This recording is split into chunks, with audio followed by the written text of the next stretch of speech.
Good afternoon to the Honorable Minister for Steel and Petroleum and Natural Gas, Sri Dharmendra Pradhan ji, and Honorable Minister of State for Steel, Sri Fagan Singh Kulaste ji, Secretary PNG, Sri Tarun Kapoor ji, Secretary Steel, Sri Tripathi ji, the senior leadership of MOPNG and Ministry of Steel. Good afternoon to the esteemed and respected industry captains in the panel, and the organizing team of FICCI and our industry colleagues and experts who are watching this webinar. First of all, due to the sudden unavailability of our EIL Chairman and Managing Director, Sri J.C. Nakraji, due to a concurrent commitment with a meeting with DP, I would be speaking on behalf of him and on behalf of EIL on the topic today, that is engineer consultant side perspective on steel requirement for oil and gas projects.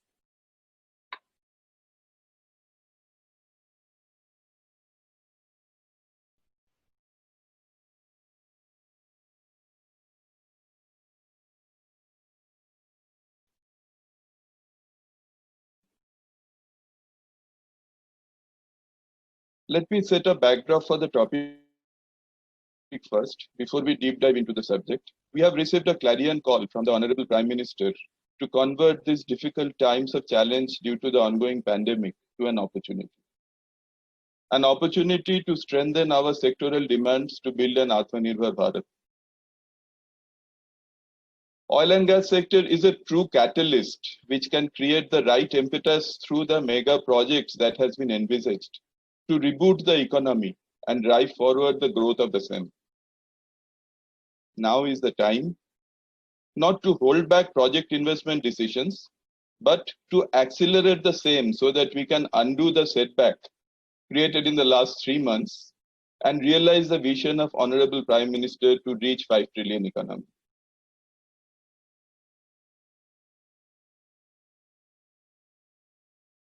Our Minister Sri Dharmendra Pradhan ji has led from the front in creating the vision of growth in both oil and gas as well as steel sector. We are the number 2 steel producing nation after China, and we aspire to produce 300 million tons of steel by 2030 from the capacity of 111.2 million tons in 2019. And also to take note of the fact that metals represent more than 60% of oil and gas industry spendings, and are presently almost in every step of the industry value chain. Our vision of increasing India's refinery throughput from the present 249 MMTPA to 439 by 2035 and eventually to a staggering 533 MMTPA by 2040 redefine our aspiration not only to fulfill domestic consumption, but also to emerge as a regional export hub for the refined products. Our leadership in MOPNG has also envisaged the incremental increase in the petrochemical products, the building blocks, ethylene from the present 7.5 to 21 MMTPA by 2030, and propylene from the present 6.2 to 15 MMTPA by 2030. Now, these things have been said before. Why I am saying this again? Because we are actually trying to see the so effective vision plan that has been created by our government to emerge into the growth parameters which will eventually lead us to the 5 trillion economy would actually have to be put in the perspective of usage of steel. All these projections are a corollary to the conversions of our visions to reality. Hence, the need of the hour is to create the mega projects of the various integrated complexes as per schedule.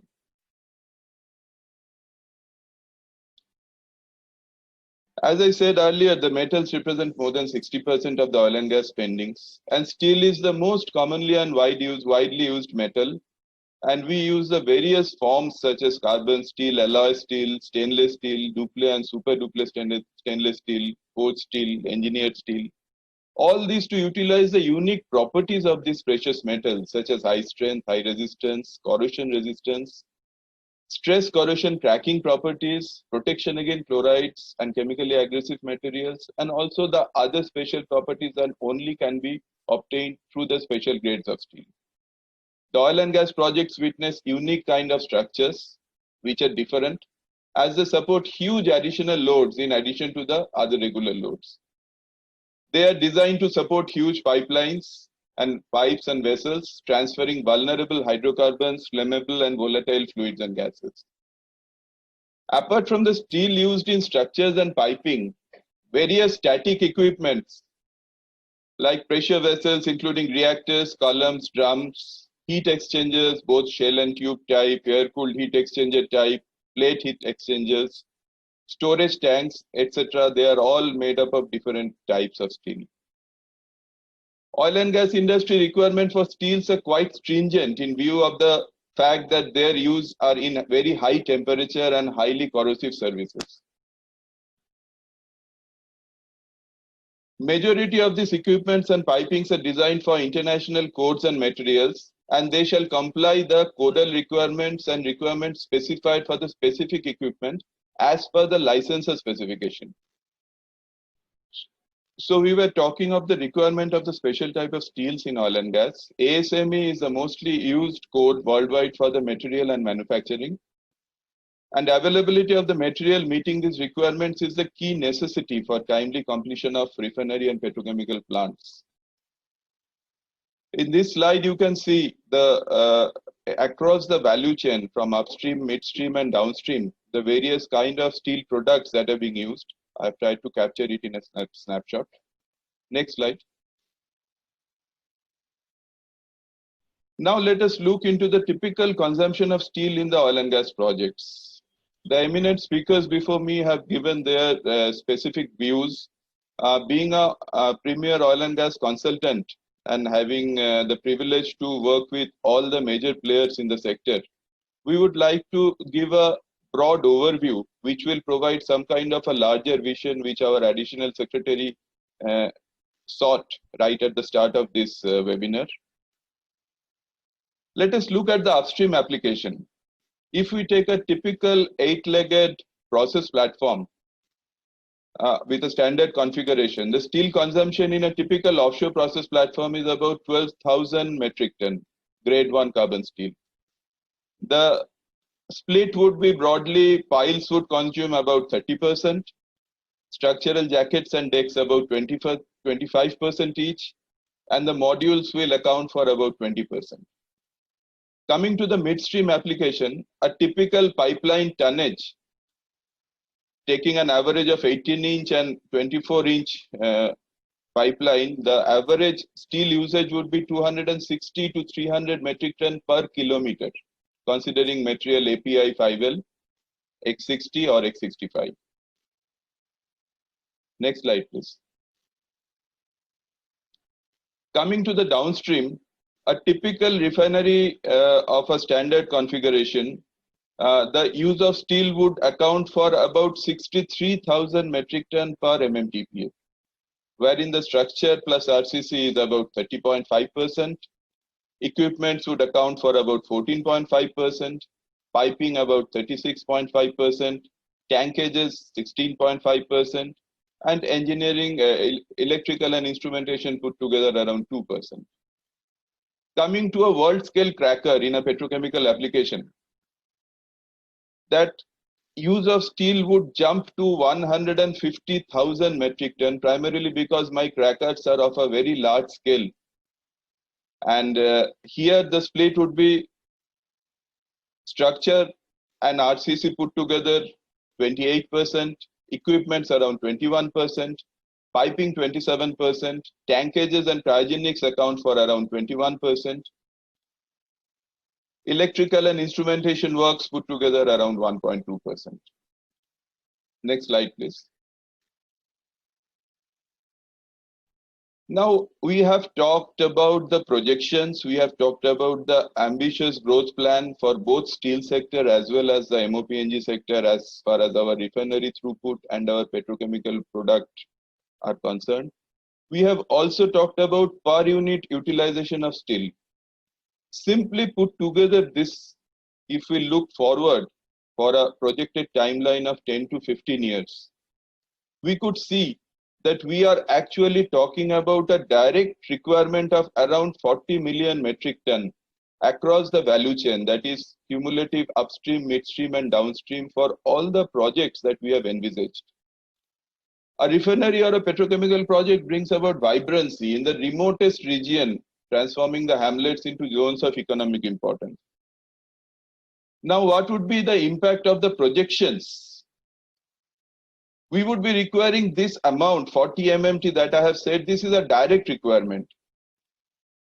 This steel would be required over the next 10 to 15 years if we can play the game with the right strategy. However, the cumulative requirement that can emerge out from oil and gas would reach somewhere around 50 million metric ton over the same period. If we look into the indirect applications and the impact of each and every mega projects in oil and gas, that creates other sectoral developments. Next slide, please. The oil and gas sector involves humongous amount of steel. Just to give us statistics, around 1,15,000 metric ton of structural steel only was utilized in the ongoing Dangote refinery project at Nigeria, which is being done by us. Similar quantities of structural steel are utilized in the refinery and petrochemical projects of Bhatinda, Panipat, Paradeep, Mangalore and Chennai. Those are ongoing.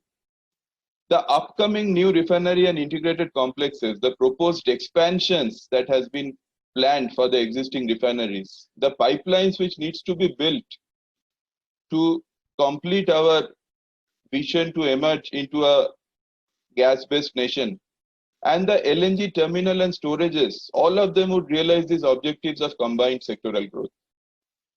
The mega projects in oil and gas sector have always provided the impetus to the drive and demand of the steel sector. The upcoming mega projects will also provide the much needed consumer base to the modernized steel sector. And as I have said, these projects are great enablers. They initiate infrastructure developments, they initiate power generation and augmentation, create ancillary industries, they in turn create a retail market, they increase the liquidity, and more importantly, they provide means of direct and indirect cross-sectoral employment opportunities. These are truly the catalysts to revive the economy as on today. Needless to say, all these associated developments would require huge consumptions of steel. Next slide, please. The petroleum and petrochemical industry is still heavily reliant on technology which is sourced from foreign licensors, who prescribe special requirements for the manufacture of the materials of construction, like hydrogen-induced cracking, specific carbon equivalents, control of alloying elements, heat treatments, testings, etc. It is time now to also look at the indigenous technologies to be used in our oil and gas projects so that we can utilize our domestic production of steel at each and every grade. And our Indian industry has to be prepared for this manufacture and also to be commercially competitive. The indigenization plan will put hold on the import of structural steel, thereby supporting the Vocal for Local campaign of the Honorable PM.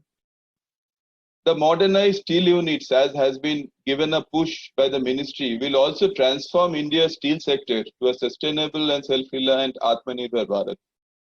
Next slide, please. We have seen the numerous initiatives by the government of India. The ministries are leading from the front. They are creating the visions, the anti-dumping duties, the CVD duties, all this has been put in place to boost the manufacture of steel within the country. The liberalization of industrial policy and other initiatives taken by the government has given a definite impetus. India's steel production capacity has expanded rapidly at a CAGR of 5.26%. The National Steel Policy has envisaged achieving up to 300 metric ton, and this would mean an additional investment of 10 lakh crores by 2030. Next slide. EIL's role in increasing this expertise and technical capability is unique because being one of the premier consultancy organization, our specifications are industry benchmarks. And we have a very comprehensive set of specifications which are representative of various specifications used by licensors and consultants across the globe. These specifications are comparable with global specs and generally meet the global quality standards.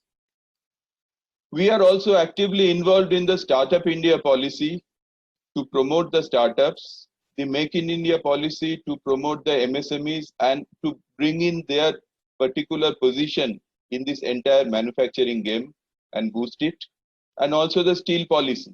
We are already in various BIS committees, and we are proud to be there to give realization to the dreams and the visions of the government. For Dangote Refinery project, which is ongoing in Africa, just to mention here, the client had specified a European grade of steel, but we had intervened and we wanted the fabrication to be done in India. So the structural grade material complying to European grade was imported from international suppliers and fabrication was done in India, and then the fabricated products were sent to Nigeria. These kind of initiatives should provide an outlook for Indian steel industry to look into the possibility of manufacturing special quality of steel not only for projects within India, but also on the projects abroad, wherein we can competitively be able to sell our products. Next slide. Now, I won't be talking much about the concerns because, yes, it is widely known that the special grades of steels, the cladded plates, the stainless seamless pipes, there is an issue of non-availability and an issue of quality. But being a consultant, it is our duty to set right all these concerns for our other oil and gas sector clients. And these are actually to be solved. And we, in our present projects, are solving this and creating an indigenous vendor development, which is so essential for the overall requirement. Next. This is the last slide. Just to talk about, it is not only the direct requirement of steel in oil and gas sector that we should look into. There is a huge amount of collaboration of steel and oil and gas sector, and it is resting on the fact that natural gas as a fuel source is used, which can actually be substituted by syngas from coal gasification. We have a huge assay of coal which can be utilized, and this syngas can be used as an alternate fuel in the increased manufacture in the steel plants. And also the use of steel mill off gases, very rich in carbon monoxide and hydrogen. These can be used through gas fermentation processes to produce ethanol and other value-added projects, and which can actually also fulfill our ministers and prime minister's vision of cutting import by 10%. There are a tremendous possibility of collaboration. Next slide. Next slide, please. Opportunities are like sunrise. We blink and we miss it. In this change scenario where abnormal is like new normal, we have been privileged to be a part of delegation with the minister in other countries where we have seen how he has led from the front to make available the good quality coking coal from abroad through new trade corridors so that they can be made available at an optimum price on the eastern coast. And these are the kind of fillets that is required for not only more production of steel, but also to utilize this steel, put them in the oil and gas perspective, and let us all strive and do our bit to realize the dreams of our government, to revive the sectoral growth and put back the economy in the growth path. Thank you.